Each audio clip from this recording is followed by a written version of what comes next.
Di si ne vidiš sve, Grune produkcija, ne manja, to je to. Novi Sad emisija, Eren Kraft, letimo. Svi znaju ime, iz grada do grada, ovde smo. Spusni beat, osjeti rime, to je hip hop, East Coast stil, osvajamo hiljade top. Dobar dan, poštovani gledaoci. Dobrodošli u emisiju Eren Crafts. Ja sam Nemanja Gruin, a u današnjoj emisiji predstavit ćemo vam novosadsku firmu Mod 381. Saznaćete kako su nastali, čime se bave, ali i na kojim je sve načine pomogla veštačka inteligencija, odnosno AI u njihovom poslovanju. Firma je nastala tako što sam ja kao pojedinac još 2008. godine se upoznala sa moderacijom, selekcijom stok fotografija. Tada je postojala kompanija Fotolija, koja je u međuvremenu prerasla u Adobe. Dakle, ja sam se time bavila od 2008. i onda, naravno, vremenom tog materijala za obradu je bilo sve više i više i došli smo do tog momenta da sam dobila ponudu da osnujem firmu koja će se baviti moderacijom i to se desilo krajem 2017. godine, to jest punim kapacitetom smo krenuli 2018. godine u februaru da radimo. Na samom početku je bilo nas 11, ali vrlo brzo, mislim da nije prošlo ni godinu dana, da nas je već bilo 40. Takve su potrebe bile tada. A danas, evo danas nas ima 76 i moje neke želje su, ciljevi, ambicije da nas do nove godine, to je da uđemo u novu godinu, danas bude, eto, 100-tinjak. Zašto baš bavljenje tim poslom? Zašto baš stok fotografija? Pa to se sasvim slučajno izdešavalo, ne znam ni sama kako i zašto, kako se to desilo. Dakle, bilo je još 2008. godine. Od prijatelj, vi jednostavno smo se zainteresovali i za samu fotografiju i konkurisali i eto, primili su nas i od onda se bavimo. Inače, tu moderaciju su radili i dalje rade ljudi iz Srbije, iako su strane kompanije, Fotolija je bila francuska, Adobe je američki, ali moderaciju rade ljudi iz Srbije još od davne 2005. ja mislim, ne znam kad je tačno bila Fotolija osnovana. Tamara Popović nam je rekla i koja je ekipa koja stoji iza firme Mod 381 i ko su ljudi koji su veoma bitni za firmu. Najbitnija nam je direktor, posle njega Vesna, naša HR-ica, i imamo Dušana i Danijela koji su supervizori i ostatak su sve moderatori. Trenutno se nalaze na 2 lokacije, a već sada se pripremaju za 2025. godinu i proširivanje tima. Došlo je do povećanja materijala, fajlova koje treba obraditi i tako da smo iznajmili još jedan prostor i radimo. Osim ljudi koji su u kancelariji, rade ljudi ovaj posao i od kuće i naravno to što ti kažeš i hibridno, to jest kombinacija, malo na poslu, malo od kuće i to je to. Radno okruženje nije samo mesto gde se odvijaju poslovne aktivnosti, već i prostor gde se rađaju nove ideje i postižu ciljevi. Pozitivna radna atmosfera značajna je i za razvoj međuljudskih odnosa, čime se jača timski rad i saradnja između kolega. Ja mislim da je to za produktivnost i za neki napredak izuzetno važno. Zato što svako od nas provede ipak najviše vremena u svom životu na poslu. I sad, ako je tamo atmosfera neprijatna i ako se probudite ujutru i ja kao opet treba da idem na posao, to jest ne idete sa nekom radošću i pesmom i tamo provedete 8 sati u nekoj toj stvarno atmosferi, ja mislim da to nije dobro. Tako da je uvek akcenat bio ovde na dobrim međuljudskim odnosima, na razumevanju, poštovanju I to nam je jako važno. Tamara je navela i primer pozitivne radne atmosfere, jer sve te vredne kolege znaju da pripremaju i ukusna jela i specijalitete.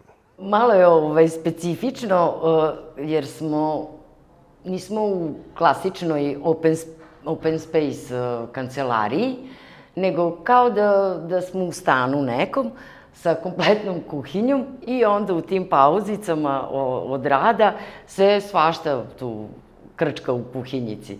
I pasulj, i gulaš, i palačinke, i raznorazne, ne znam, poslastice, eto. Tako da, organizujemo se, skupimo novac, nabavimo namirnice i uvek je neko raspoložen da sprema dobru i kvalitetnu klupu. Pored selekcije fotografija, firma Mod 381 nudi i druge produkcijske usluge. Pa mi imamo veliki tim i tim je raznovrsnog, kako bih to rekla, obrazovanja, ajde tako da kažemo. Jako smo široki, zato što i za posao moderatora u stvari samo treba biti širok i gledati na sve strane. Imamo, dakle, raznoraznih fakulteta završenih i raznoraznih interesovanja, tako da imamo mi tu u našem timu i pisaca, i montažera, i video snimatelja, i fotografa, grafičkih dizajnera, umetnika, slikara. Stvarno je širok, pisaca, to sam rekla, tako da mi smo kompletirani i možemo da se bavimo bilo kojom vrstom produkcije. Što se tiče toga kako doći do firme, kako se ljudi zapošljavaju u ovoj firmi? I to je dosta interesantno. Mi, evo, za sve ovo vreme nismo dali bukvalno ni jedan oglas da tražimo nekoga. Isto tako nemamo, specifično je, pa nemamo potrebe ni za nekim marketingom, ni za reklamiranjem, tako da, eto, baš mi je drago što si nas pozvao da i čuju ljudi da postojimo.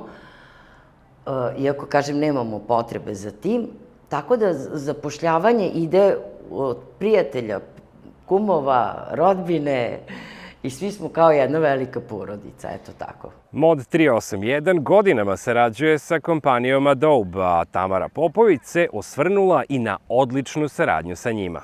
Pa sada se, mislim, baš zbog te veštačke inteligencije, da se povećao obim posla, tako da saradnja sa njima je fantastična. Oni su stvarno profesionalci, korektni, kako se dogovorimo, ali isto tako i mi.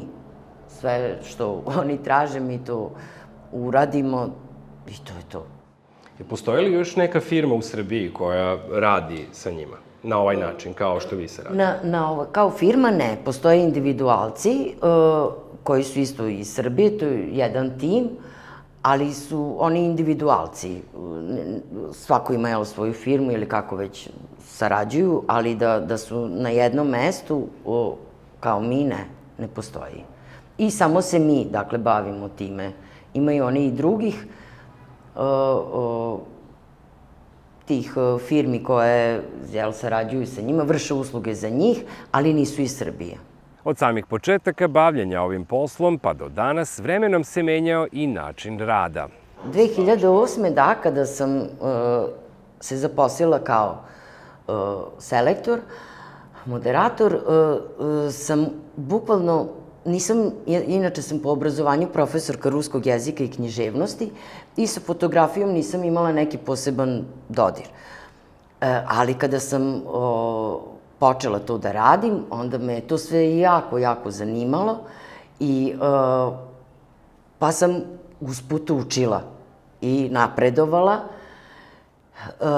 proputovala čitav svet kroz fotografije, jer na stok sajtove šalju fotografiji iz celog sveta, fotografije, tako da sve znamenitosti, kasnije sam ih i one koje sam želela, sam i posetila i videla uživo, ali je to, eto, to je baš bilo, znači, posao vezan za fotografiju, znači za estetiku, za tehnički kvalitet, intelektualna svojina, to je uvek bilo važno, obratiti pažnju na to. A sada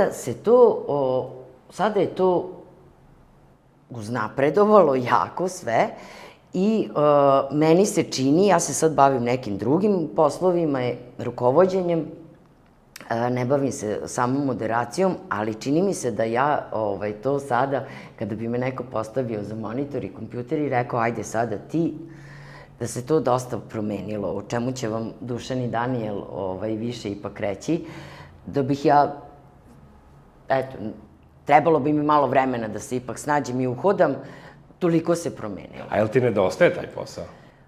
Ne. Ne, zato što jednostavno čovek treba da ide dalje. Da, i kada završi nešto, celinu, kada zaokruži, onda treba da ide dalje i da istražuje svoje granice dokle može i šta može i koliko može. Upoznala si svet kroz fotografiju i kakav je osjećaj bio kada si videla to neko mesto, posetila, a znala si je prethodno kroz fotografije ili neki video? Ja sam ubeđena da ljudsko oko ništa ne može da zameni. Nijedan objektiv, nijedna veštačka inteligencija, ništa. Tako da ništa to nije kao što je na slici, što kažu. Ne može da se dočara, da se dočaraju ipak ti momenti po meni fotografijom. Mislim, može naravno, ali razlika je ogromna. Treba uživo videti to sve. Neke destinacije vidite samo na fotografijama. Prirastu vam za srce i postanu jedna od lokacija koje želite da posetite. Tamara Popović je kasnije i uživo videla neka interesantna i prelepa mesta sa svoje liste želja. Recimo Rajska vrata na Baliju. Eto. I ima sad da ne nabrajam, ali da. Rašire vam se vidici, počnete da gledate drugačije na stvari, da ja vidi ovo postoji, ima i ovo, a nema samo Novi Sad i Dunav. Mislim, tako da, jako je to lep posao. Posao moderatora je jako lep, po meni. Tako da mislim da svi zaposleni uživaju dok rade i srećni dolaze na posao i srećni i odlaze sa posla. Novi Sad emisija Aaron Crafts, letimo, svi znaju ime iz grada do grada, ovde smo. Danijel Lapro i Dušan Pujić su supervizori u firmi Mod 381. Rekli su nam čime se to tačno oni bave i opisali su svoje zanimanje. U suštini, ovo je jedan od najzahtevnijih poslova, najzahtevniji poziv. Zašto? Zato što treba da držiš sve ljude in check. Znači da ti si odgovoran za te ljude ispod tebe. I mislim da je odgovornost ono što izdvaja ovu poziciju koju Danijel i ja delimo, zato što sticam okolnosti mnogi naši zaposleni često kao da se plaše da zauzmu inicijativu i onda traže neku višu pomoć. Naravno, to nije sad nešto da izdižemo nas dvojicu iznad njih, nego jednostavno nas dvojica smo se izdvojili kao persone koje stvarno, pod broj 1, nije nam teško da pogrešimo i nije nam teško da priznamo da smo pogrešili. Tako da, ova cela pozicija u stvari je kao da si odgovoran za jako velik broj ljudi i da njima sve bude jasno, što je ponekad jako izazovno, ali mi ne odustajemo od toga jer stvarno uživamo u tome i uživamo da iznova i iznova pokušavamo na različite načine dočaramo da ljudi vide šta je to u stvari što može, što ne može, da budemo tu za njih, da ih saslušamo kao ljude, jer i oni imaju svoje probleme isto kao i svi. I mi imamo svoje probleme, pa možemo međusobno da to razmenimo. Tako da po meni ovo je dosta odgovorna pozicija, ali ako me pitaš, jedna od najlepših ovde u firmi. Moj posao je da držim sve moderatore pod kontrolom koliko je to moguće. Dakle, u dnevnom smislu rešavamo dileme koje oni imaju i koje nilaze tokom posla. Uglavnom se to tiče intelektualne svojine ili govor mržnje. Koliko je to bitno, recimo što se tiče autorskih prava, koliko se obraća pažnje na to? Pa to je jedna od ključnih stvari na koje mi obraćamo pažnje, jer ako neki fajl tehnički nije dobar, pa prođe, u redu, prosto nije lepo, neće ga niko kupiti, nema nekih posledica, ali ako nešto ugrožava prava koje su bitne moćnim kompanijama ili institucijama, to može da ima posledice na dob, na dalje šta se radi. Kad je pitanje govor mržnje, jako je bitno da mi ne učestvujemo u nečemu što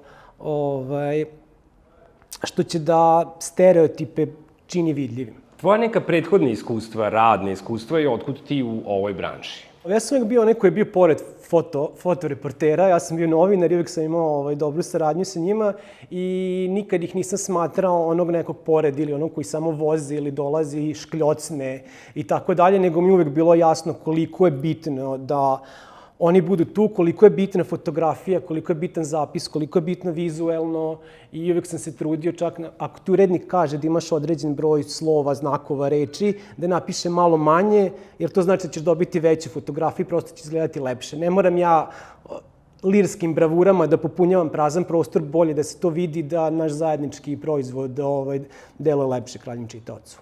Moje poslovno iskustvo je jako šaroliko, zato što ja sam neko ko jako voli da zađe u mnoge teme i jako voli da pusti korenje na razne strane. I nikako me ne drži mesto, zato što smatram da u mnogim stvarima mogu da rastem i osjećam poziv ka tome.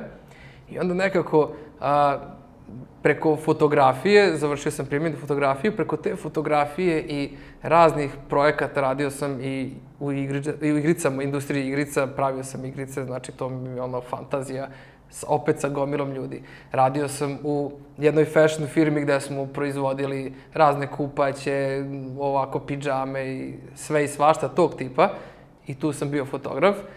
I onda nekako sam došao do ovoga što je celokupno sve to. Pošto mimo toga sam i 9 godina svadbe radio i stvarno na 100 frontova, i foto, i video, i dizajn, i sve me to zanimalo, ali ništa me nije držalo da kažem, ja hoću da se specijalizujem kao neki, onako, kao doktor ovoga, onoga, da budem baš to, ne. Sve me zanima i nekako u sve sfere se to onako proširuje. Onda sam došao ovde, možda sam znao manje od Dušana ili nekih drugih ljudi kad je u pitanju sama fotografija, kompozicija, lepota, ekspozicija i tako dalje, ali mislim da sam doneo nešto sa druge strane, to je kontekst fotografije, šta ona predstavlja, šta znači, da li nekoga može da uvredi, društveno-politički kontekst, živeo sam u Aziji, studirao sam na Američkom univerzitetu i onda mi je jasno šta u različitim kulturama može da se smatra uvredljivim, šta je bitno, šta nije bitno, koliko je nešto aktuelno i tako dalje. Mislim da je to neki moj doprinos ovome što radim ovde. Znači, radio si kao novinar i sad si, eto, sa ove druge strane. I sad, šta je tebi bitnije, fotografija ili video? Različiti si tu mediji. Ja sam malo onako old school u svojoj nekoj viziji, estetici i radio sam najviše u novinama i onda sam najviše voleo fotografiju, ali video može naravno mnogo više da donese i zbog zvuka, i zbog pokreta, i zbog drugih stvari. Video snimci ili fotografija? Šta više prolazi? Pa mislim da sve više video snimci. Mi smo ono kao, kad razmišljamo o sebi, govorimo ono čime se bavite, pa fotografijama, ali prosto videi, sve mi kada snimamo, znamo i kada odemo, ne znam, na more ili na koncert, mnogo više toga snimimo, mnogo više toga ima to je neki pokret, koliko god to bilo ružno i zvuk se ne čuo dobro i to kad mi amateri pokušamo da snimimo koncert, ali da, kao da se sve više snima. Kad pogledate nečiji privatni Instagram, vidite da mnogo više ima tih reelsova, videa, ovakih nekih stvari, a sve manje toga daj da stanemo i da se fotkamo, kao šogori na svadbi, da se zagrlimo i da budemo lepi. Pa vidi, svaka roba ima svog kupca i sve, ne mogu kažem podjednako popularno, možda još uvek više fotografije zato što je dosta primenjivije. Ali video svakako nalazi svoje mesto i postaje sve bolji i bolji i pronalazi svoje mesto čak i na sitnim nekim Instagram postovima, reelsovima, na raznim edukativnim videima, tako da ima svoje mesto. Samo mislim da i dalje fotografije, ilustracije i vektori rade posao mnogo više i još imaju svoje bitno mesto na vrhu svega toga. Pre 10 godina su se pojavili i dronovi i sad šta je popularnije, snimci iz vazduha ili sa zemlje? Sad, šta je popularnije? Više imamo snimaka sa zemlje. Lepši su snimci od ozgo, jer ti to ne možeš kao čovek da doživiš. Većina ne može da doživi, da vidi kako to izgleda od ozgo i onda to bude zanimljivo. Ali fakat je da se mnogo više kontenta proizvodi sa zemlje, tamo negde u vodi. Sve je to mnogo više nego još uvek tih kontenta sa dronom. Znači, ima sada sve više i više dronova jer je to mnogo zastupljenije i lakše ljudi dođu do kvalitetnih dronova. Ali mislim da prednjači i dalje ovo sve sa zemlje što možemo da uradimo. Snimci, dron snimci su sve popularniji i mi ih ovde cenimo kao dobre. Ima stvarno ljudi koji znaju to da rade, koji prosto pristupe nečemu što mi ne vidimo, potpuno je druga, kako bih rekao, drugi ugao posmatranja, em što je nešto novo, em što meni je to vizualno lepo, često bude onako simetrično i to, ko naravno zna da radi. Kao i sve drugo, postoje ljudi koji prosto samo mogu da uzmu i kupe i onda nam pošalju nešto da se čuje kako se dron okreće, znaš, i onda te stvari ne možemo da primimo, jer prosto nije nikome u interesu da se pospešuje takav rad. A šta se najbolje prodaje? Onako, šta je bestseller, što kaže? Uglavnom su stvari koje se najbolje prodaju stvari na koje ne bismo pomislili. Znači, mi uvek mislimo je najbolje, sad neko ode na Island ili na Madagaskar pa snimi nešto, pa kao wow, vidi ovu životinju, vidi lava izlazi iz vulkana i to je stvarno lepo videti, ali često je nešto što je mnogo jednostavno se dobro proda na stok fotografiji. Ili nekome treba samo neki mali element da doda, neka cigara koja se gasi na stolu ili kora drveta i neka linija ili neki čovječuljak sa lampom, pa kao on je dobio neku ideju sa sijalicom ili tako nešto. Takve neke stvari koje vidimo ih 1000 puta, ali ako uspeš to da napraviš da je tako jednostavno, a drugačije ili zanimljivije, odmah iskačeš, budeš vidljiv među konkurencijom. Vidi, reći ti šta je malo popularno, a to su studijske fotografije. Znači, ljudi, prekinite više sa gomilom i gomilom studijskih fotografija, to nam ne treba više toliko.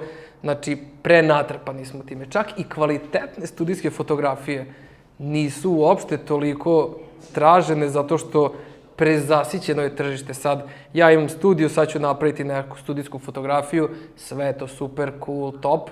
Ako nije nešto što je, evo, u momentu sada kad snimamo su i malo ranije pre toga su bile aktualne one pastelne boje, ono sve, znaš, kao super cool i jednostavno, ali to nije klasična studijska fotografija. Znači, opet ja pričam o studijskim fotografijama, nemojte toliko da forsirate modele u studijima, jer to je okej. Mnogo više sada prolaze neke svakodnevne stvari. Znači, kada smo mi u kafiću, pijemo kaficu, ali recimo to svetlo nije toliko studijski kao što smo nekad navikli, nego je i dalje ima tu upotrebe raznih pomagala i raznih svetala, ali je onako prirodnije malo, kao nešto što možemo da vidimo opipljivije, približnije, nešto što je ljudskije. Tako da po meni sada ovo što je popularno je nešto što ćemo videti onako neki prizor koji možemo da pogledamo, a da ne kažemo baš ovo je studijski, ovo je profesionalna fotografija. Ne, nešto što ćeš vidjeti i rećeš, wow, što je ovo tako prirodno, ovo je tako lako i jednostavno. Što nije ni malo lako i jednostavno napraviti tako nešto, ali ti fotografi i kontributori jako lepo to umeju da dočaraju. Tako da nešto što prirodnije, makar da nama izgleda svakodnevno prirodno. Sve to prate i ključne reči, koliko su one bitne? Nekada nam pomažu mnogo da vidimo šta smo i gde smo, jer ne možemo sve da znamo. Naučili smo mnogo o geografiji nekih prostora gde nikada nismo bili. Ja kad vidim kamen, znam da li je u Australiji ili u Juti, zato što nam je problem što se tiče autorskih prava neke nacionalni parkovi u Australiji. Vidim kamenčinu, znam gde je. Prosto naučio sam jer mi je to lepo, ali ne možeš sve da znaš. Kada vidiš ulicu, prosto nekad ti je vrlo bitno, ti pokaže gde je to, šta je, posebno kod nekih problematičnih stvari, kada su u pitanju politički protesti, kad je u pitanju, ne znam, nekad ti izgleda nešto da je samo kao neka stara građevina, ono je koncentracioni logor ili tako neke stvari, mislim, često ukazuju na kontekst. Ključne reči su, nećeš verovati, od ključne važnosti. dosta su bitne i zaista ključne reči stvarno jesu ključne, zato što nam one daju informaciju šta se nalazi na tom fajlu. I to je nešto što mnogi ljudi previde i kao neko ko se bavi fotografijom i probao isto da radi stok, to je noćna mora skoro svih stokera.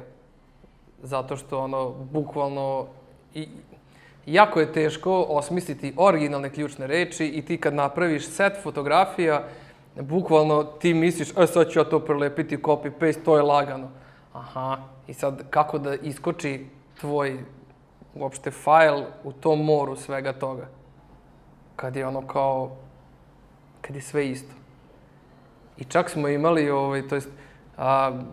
mi smo ovde razvili jedan alat za keywordovanje, tako da to je još nešto čime se naša firma bavi. Tako da ako imate potrebu za keywordovanjem, imamo super alat koji vam može olakšati posao, jer i mi znamo koliko je to teško i znamo koliko je izazovno, tako da to je, što ja kažem, kao kad taj fotograf recimo napravi, ako je fotograf recimo neki šef kuhinski, sad šef je napravio super jelo i ostali su mu sudovi tamo da ih opere i on neće da pere sudovi. Znači muka mu je više od sudova, potrošio 300 tiganja i ne znam ja koliko činija, neće da pravi. To je u stvari posao keywordovanja. I onda to je noćna mora vrlo verovatno svakog stokera.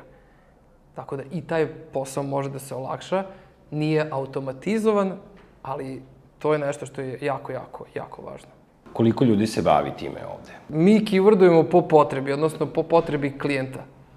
Zato što nekad stigne ogroman broj volumen fajlova koje treba se keyworduju i to bude iz različitih serija, tako da sve po potrebi možemo da preuzmemo na sebe taj posao da odradimo, zavisi koliko vi možete da pošaljete. Što se tiče opisa fotografije, jer ja sam pokušavao to da radim i sad kad sam gledao, znači tu imaš i te kao hashtagove, imaš te opise fotografije, koliko je to bitno? Da bi bio pronađen, bitno je.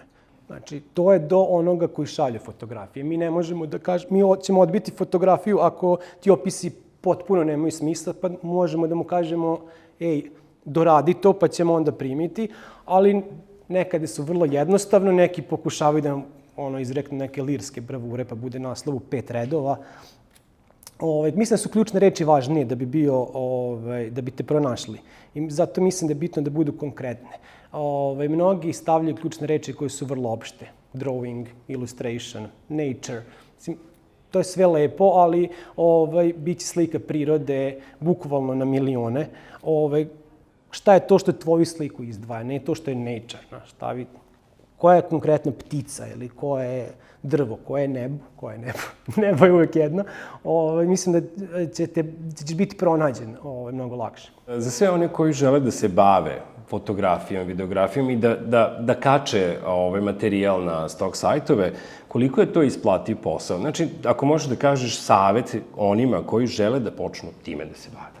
Pa evo sad ovako jedan savet vezano baš za rad u ovom polju stoka.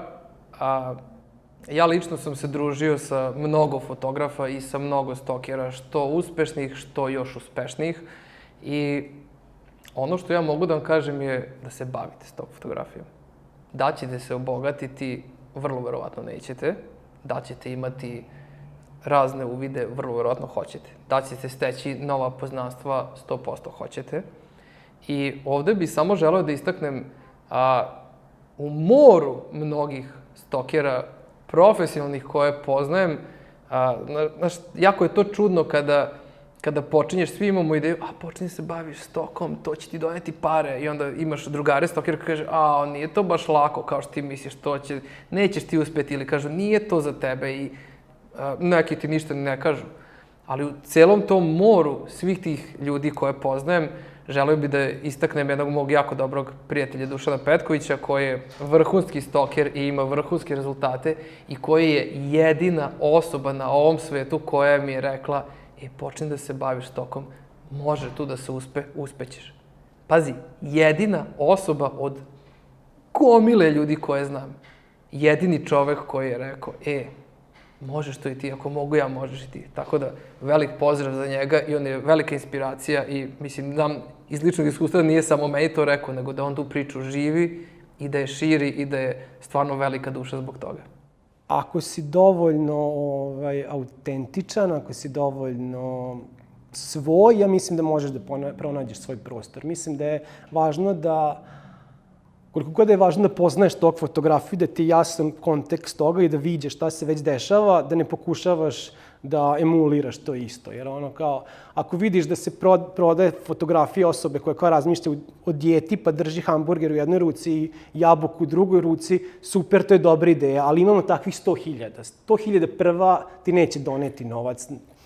Pokušaj da nađeš, dijeta je dobar kontekst, dobra ideja, ali kako drugačije da opišem dijetu, a ne kao sad ću isto to da napravim, pa ću isto da zaradim. Nećeš.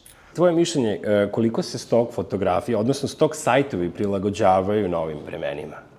Bukvalno možemo da pratimo šta se dešava. Evo sada mi imamo na stotine fajlova o Evropskom prvenstvu ili olimpijadi. Svaki rat smo propratili, svake političke proteste, koronu smo propratili, imali smo seriju fotki gde su svi bili s maskama, pa onda možeš da pratiš da li je toplo, da li je hladno, da li ljudi idu na more ili idu na skijanje. Bukvalno sve možeš da pratiš. Ne možeš da čitaš vesti, vidiš iz fotografija i fajlova koje stiže. Pa znaš kako, postoje klasični stok sajtovi, postoje oni malo bolji stok sajtovi, tako da kažem, oni sa malo skupljim kontentom.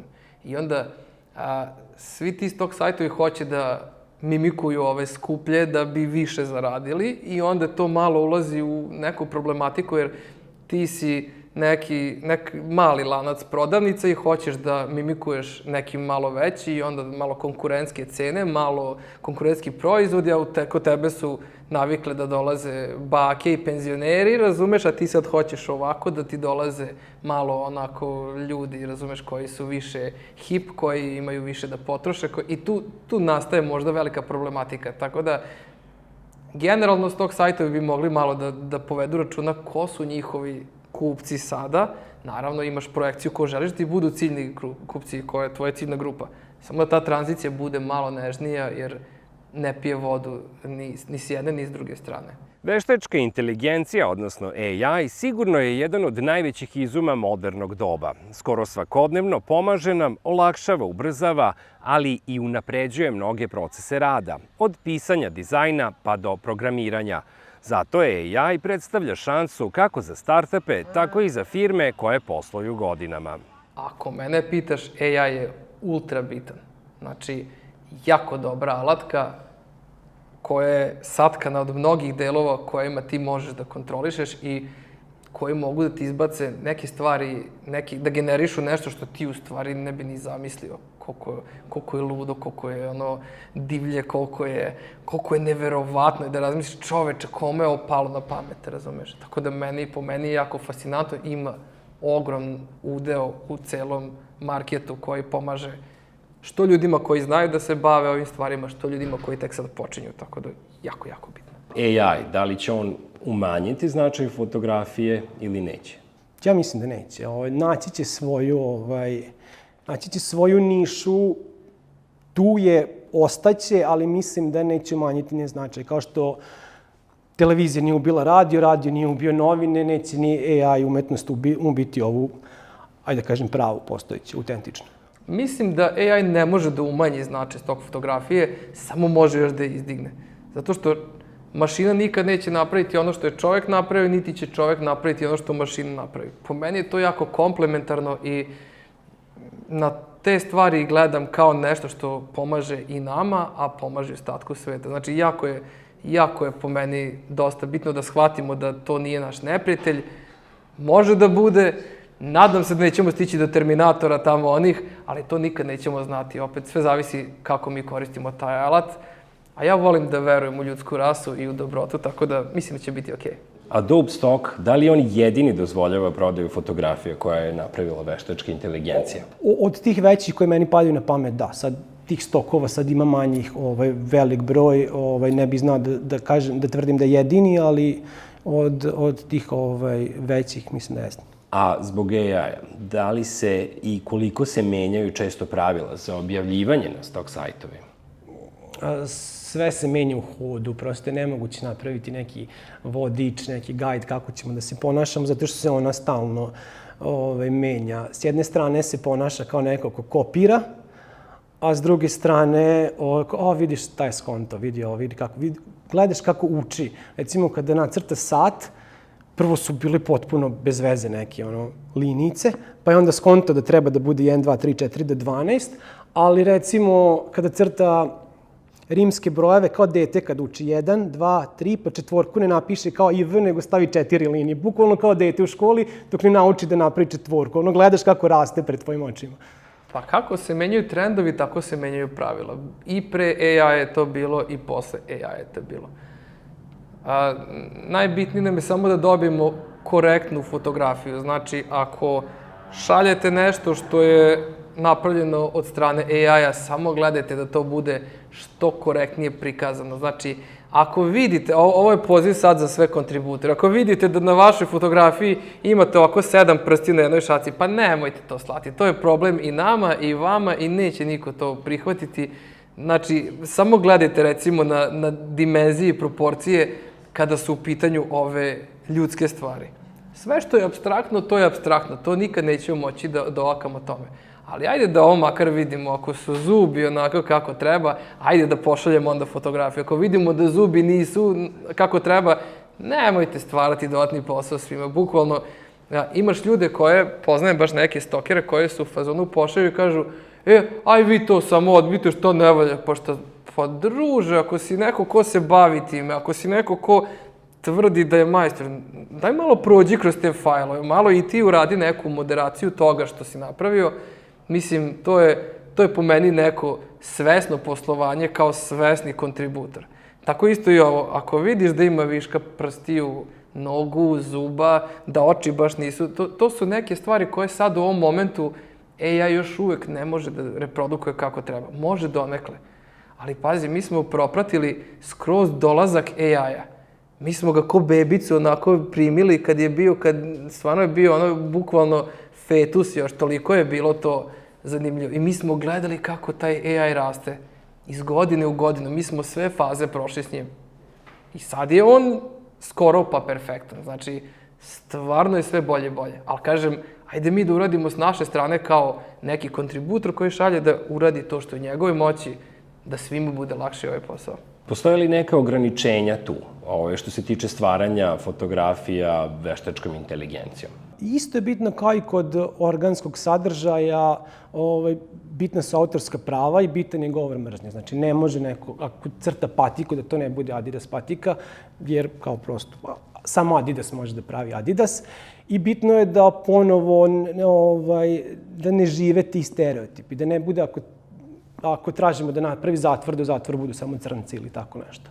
Pošto ako pretraži postojeće sadržaje na internetu, nažalost, zbog prosto okruženje je takvo da je vrlo moguće da će misliti da to tako treba. Ili ako prođe kroz društvene mreže, videće gomile mržnje, načina koji se ljudi obraćaju prema najrazličitim grupama i prosto nama je u cilju da kada ona pravi i kada ona uči, da ne uči, ne ponavlja naše greške, da ne pada na tim dečjim bolestima na kojima mi padamo. To su neke stvari o kojima možemo pričati do preko sutra, jako je taj AI ušao u razne sfere. Ali ovo je nešto što je stvarno najproblematičnije, znači stvari koje nisu u svojoj perspektivi, onako kad ti pogledaš u realnom životu, nije ti baš jasno šta je pisac teo da kaže, kako ovo ovako, kako je ovo izašlo ovako, ko je ovo odobrio, razumeš, kao šta je ovo, zašto je ovo došlo sad kod mene na moderaciju, kome je palo na pamet? Znaš, to je ono APP, ako prođe, prođe. Nemojte ljudi da ako prođe, prođe. Opet kažem, ajde da razdvojimo apstraktno od onoga što je realistično. Ako je realistično, daj da to izgleda kako treba. Koje konkretno ti alate koristiš, a tiču se AI-a? Mi imamo alat koji radimo svakodnevno, prosto samo imamo neke druge načine kako nam dolaze, ali da bi nam bio jasan onaj drugi element kako to dolazi do nas, onda smo se svi pokušavali, igrali kad je došao Midjourney, pa Firefly, pa sve, prosto i mi onako, daj da vidim kako to ide. Ja ne proizvodim, ne pravim, ne prodajem, ali me zanima kako to izgleda. Uzmem, ukucam Spider-Man jede picu u Maroku, pa da vidim kako će on to da napravi. Da li taj Maroko stvarno izgleda kao Maroko, da li Spider-Man izgleda kao Spider-Man, prosto zabavno je na početku. Konkretno, mi ne koristimo nešto puno AI alate, koristimo ih više sa strane da bismo svoj dijapazon znanja raširili, da bismo videli šta sve može da se uradi, šta je sve moguće. Jer moje sfere zanimanja stvarno zalaze svuda na sve strane i ja volim da se igram lično sa AI-em i volim da vidim šta on može da reprodukuje. Jer stvarno od pisanih stvari do fotografija, ilustracija, sada i videa, čekamo da vidimo kako će video da se raširi, jer smatram u nekoj budućnosti da ćemo imati toliko slobode da ćemo mi moći da režiramo svoje filmove kratke ili neke crtane klipiće i to samo uz par klikova. Tako da alat koji je na raspolaganju stvarno sve više i više postaje opširniji, ljudi kreiraju jako puno alata, tako da igrajte se i vidite šta je sve moguće. Evo, baš pre neki dan smo koleginici uživali malo, gledali smo kako bi naše dete moglo da izgleda uz pomoć naše 2 slike. Znači, ono je fantazija. Iskontali smo da bi bilo lepo dete, tako da koristite AI. Pa srećno onda. It's complicated. I sad, gde ti vidiš, recimo, tu stok fotografiju, uopšte taj posao negde u budućnosti? Mora da se prilagođava, kao i svi mi. I svi mediji se prilagođavaju i nikome još nije tačno jasno kako će biti. Vidio sam da je nemačka agencija, novinska agencija, ga već zove kolega AI i da već se govori njemu kao nekom novom biću u redakciji, ali problem što nikome tačno nije jasno koji je njegov zadatak, zašto je on tu ili ona, šta će da radi do kraja. Svi se plaše negde da će im oduzeti posao, naravno. Ja mislim da se to neće dogoditi, nego da ćemo prosto morati da naučimo da živimo sa njom i da naučimo da je koristimo. Da naučimo kako da stvari koje su dosadne, koje... Znaš, svi smo mi kao novinari u nekom trenutku morali da nakucamo raspored sahrana ili isključenja struje, supera koje ja možda napiše to. Jer realno ne postoji nešto što ja kao autentično biće mogu da doprinesem rasporedu sahrana. I onda će mi ostati šansa da radim nešto drugačije i kreativnije. Znači, jednostavno samo prihvatiti to kao alat i ne treba se bojati toga da... Apsolutno, svaki alat, kad je neki naš pračovek, naš neki pradeda smislio da čekiće možda zakuca nešto bolje, jedan je uzeo pa je zakucao, drugi uzeo pa je ubio komšiju. Nije taj čekić kriv. Pitanje je kako ćemo mi da ga iskoristimo. Mislim da svaki izum u čovečanskoj je takav, ako si dovoljno zao, naći ćeš način da ga zloupotrebiš, a ako hoćemo da idemo ka nečemu bolje, mislim da je odgovornost svih nas kako da naučimo da koristimo veštačku inteligenciju za dobrobit većine ljudi. Poštovani gledaoci, ovo je bila prva emisija iz serijala Air and Crafts. Pripremam mnogo zanimljivog sadržaja i interesantnih emisija, pa bi mi mnogo značilo da podržite ovaj kanal tako što ćete ga zapratiti i lajkovati ovaj video. Ja sam Nemanja Gruin, a do sledećeg gledanja mnogo vas pozdravljam. Ćao! S ove visine vidiš sve, Gruner produkcija, Nemanja, to je to.